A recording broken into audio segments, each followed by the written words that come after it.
Hello and welcome to the France 24 interview. My guest today is the President of Gambia, Adama Barrow. Mr. President, thank you very much for being with us today. You are welcome. Mr. President, I might call you maybe an accidental president. You were elected after 22 years of presidency of Yahya Jammeh. First, Mr. Jammeh conceded that he had lost the election, then he changed his mind. There was a drama of several weeks. You were in neighboring Senegal, but eventually Mr. Jammeh accepted to leave the country.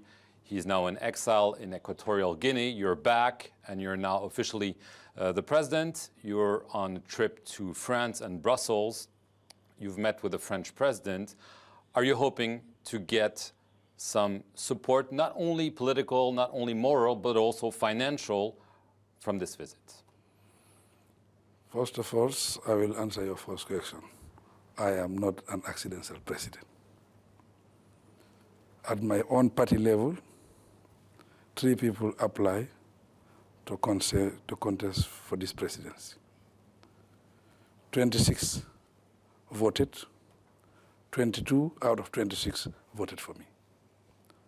At the alliance level, 8 parties come together, 4 candidates contested the elections. I won the elections. I got 308. The second got 72.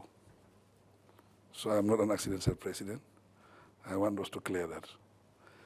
We are in France because we are invited by the French president, Hollande, who made 2 speeches during the impasse and give a strong message to support the democracy in the Gambia. That's why we are here. We have a very busy schedule in the Gambia. National Assembly elections is on the 6th of April. We are here. We met basically all stakeholders in the French government. The message is positive. They are committed to helping the Gambia financially and in other areas of security and a lot of things, a lot of areas. Right, but obviously you need financial support. We know that there's a European Union financial aid package. Did France commit separately to provide some financial support, and if so, at what level? There is no figure that we can give as at now, but the message is France is ready to help the Gambia financially and in other areas. And the EU, French is a very, very important stakeholder in the EU. With their support, it can make a big difference in the EU level. But the EU is, they are our biggest donors, and they promise to give us budget support. You're hoping that in Brussels you'll get also more support from the EU, or is the level they're granting you satisfactory in your eyes? We have hope that they can give us more, because we are going to meet all the stakeholders there, give them first-hand information, give them a direct message from the president. I think that can contribute a lot, and that can make a big difference in Brussels. I want to get back to your predecessor. As I said, he's in exile in Equatorial Guinea, and obviously there were negotiations with other African heads of state. There was the threat of a military intervention that probably pushed him out. Was there a deal whereby he would be granted some kind of immunity from any types of prosecution? I have said it in several interviews. We are going to set up a commission of inquiries. Before you can take any action, you have to get the truth first. Nobody is above the law, including myself. And including him? Including him. He is not above the law. There are several inquiries that have been announced. Some are into some potential financial misdeeds. There have been reports that a charity that was supposed to fund projects was actually directing its funds towards him. What is your estimate of the money that was stolen by your predecessor and his entourage? We are still inquiring. As of now, the amount is up to $4 billion.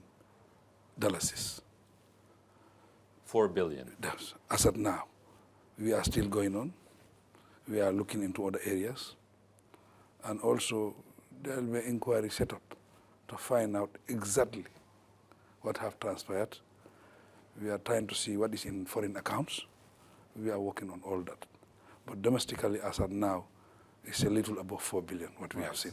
And abroad, would you consider seizing assets? We've seen this in previous transitions from dictatorship to democracy, some assets abroad being seized. Would you go that route if necessary? The Gambia was looted. Gambia was robbed by the president. If we rob the Gambia, obviously we will want to recover. If we have any asset that we feel that we should recover, why not?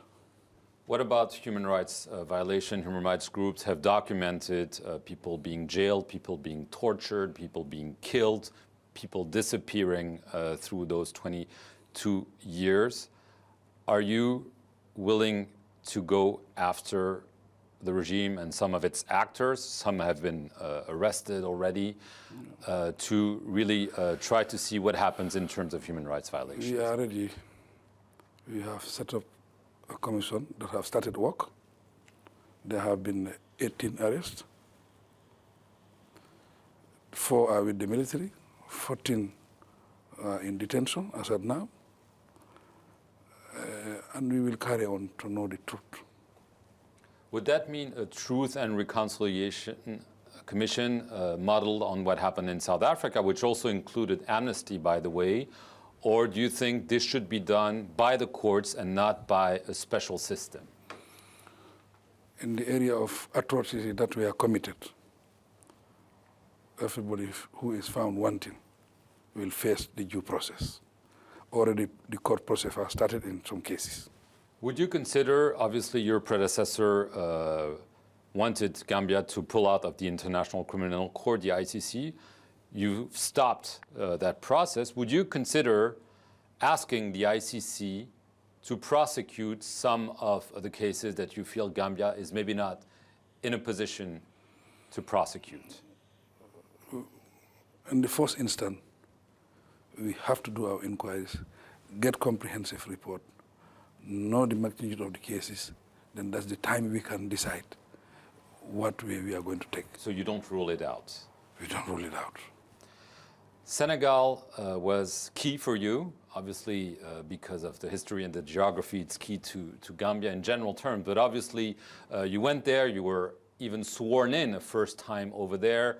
The president, Macky Sall, supported you, but you're the president of Gambia. Isn't there too much leverage for Senegal and its president over Gambia because of all the help he provided you to make sure that you are now the president of Gambia? Senegal was part of ECOWAS. ECOWAS is an organization, it's a group that Gambia is part of. And there was an impasse in the Gambia. The old president lost elections and he refused to step down. It was the duty, it was the responsibility of ECOWAS to take those steps. And Senegal was part of that. Senegal is a neighbor. Senegal is a friend. And our friendship will continue. It's a friend like any other friend, or it's a friend you owe a lot to? He is a special friend because of our geographical location. We are two people occupying two different countries. Same people occupying two different countries. They will remain two different countries. We know there have been attempts at a confederation. This is out of the question for you? We will remain two different countries, but we are the same people. Right. When you were elected, this was part of a 7-party coalition, and you described this as a family and that it would remain a family. You mentioned forthcoming elections scheduled for April 6th. This coalition actually doesn't exist anymore.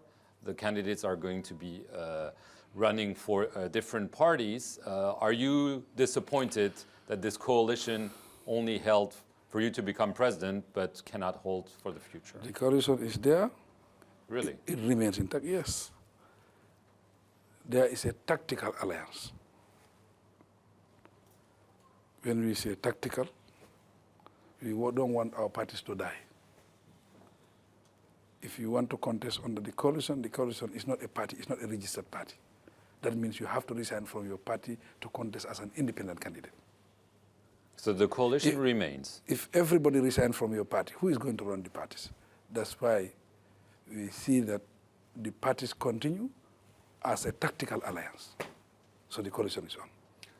You promised in the agreement that you would stay president for 3 years.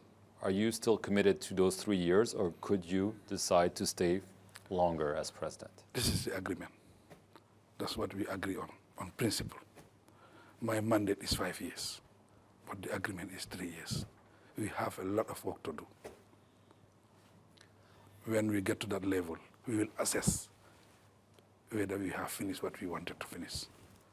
It depends on the coalition. Right. Are you concerned that some remnants of the former regime, obviously 22 years means there were lots of people who were appointed, could still cause trouble in Gambia, including a potential coup? We are concerned 22 years is a long period. And 22 years, a dictatorship rule. It's very difficult to erase them completely. There is potential, but we are very, very, very committed to make sure we secure that country, to make sure everything works in the interest of that nation. Okay, thank you very much, President. You're most welcome. Adama Barrow, and thank you very much for watching this edition of the interview here on France 24.